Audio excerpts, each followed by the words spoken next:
Thank you so much, Maria, and I would like to thank the European Internet Forum for organizing this important debate on the issue of digital skills, because of course uh, we see today digital skills are absolutely necessary currently, of course, in the context of the pandemic, but also in the context of the technological evolutions that are now changing the world.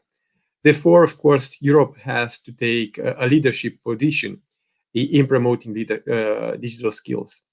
And of course, having this pact that has been launched at European level, it's an interesting first step. Designed, of course, to push stakeholders, member states, but citizens as a whole to invest more in increasing the level of digital skills. Because if we look at data, the data available at European level are quite worrying in the sense in which, of course, we see that 47% of the EU population is not properly digital skilled, while in the same time, we know that already 90% of future jobs will require some level of digital skills. Therefore, of course, we need to do more on that. And we need to do more on that because in the same time, we see that people have access to digital tools. 80% of Europeans have a mobile phone, 50% have a smartphone, a lot of them have computers.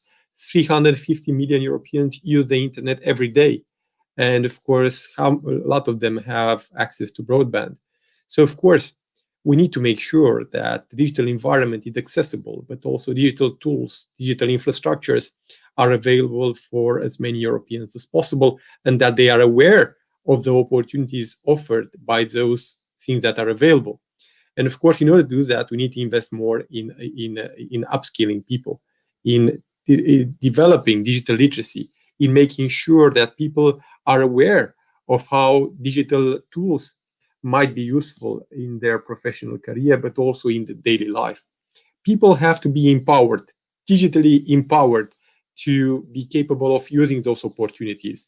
And in order to do that, that means investing not only in enabling people to code.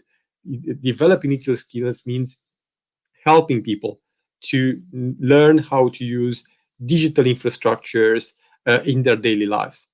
And of course, in this regard, we have to do more in promoting the concept of digital citizenship that, in my opinion, is linked with the need of developing digital skills.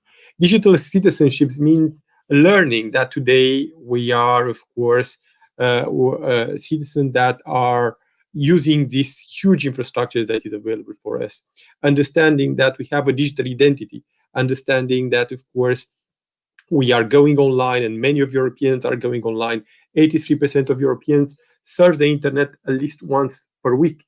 So we have to understand, again, everything that is accessible there. And of course, make sure that we are protecting ourselves against, fake news, against different threats that are available online, while at the same time learning how to use those different opportunities that are available there. Because if we manage to do that, of course, probably, of course, a lot of those having those skills could find a job more easier, but in the same time, they will feel empowered again to take the lead in the evolutions that are taking place at that level.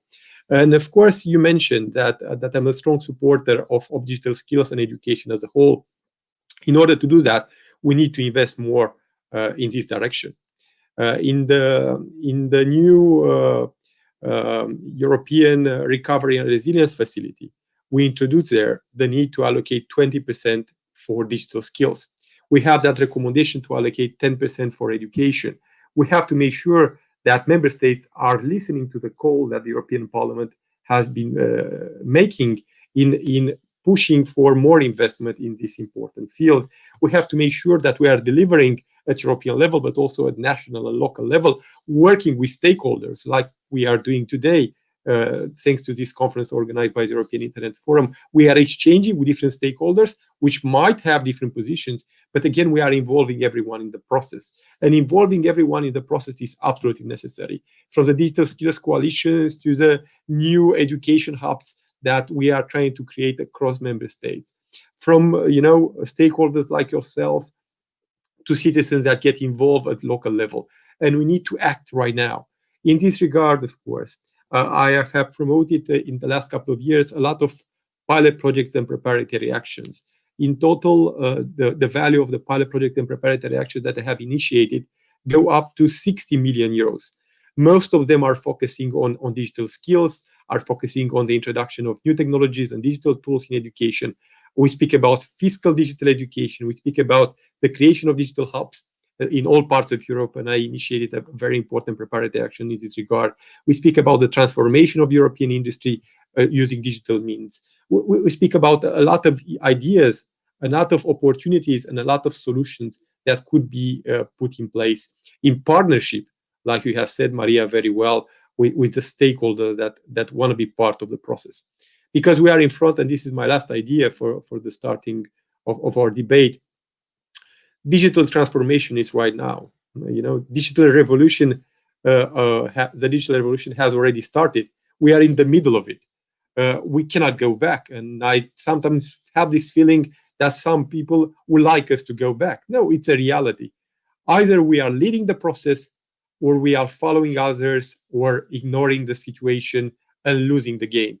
And as a member of the European Parliament, as a Vice President of the Culture and Education Committee in the European Parliament, a strong supporter of digital issues and digital skills, I have to say that I want Europe to be at the top.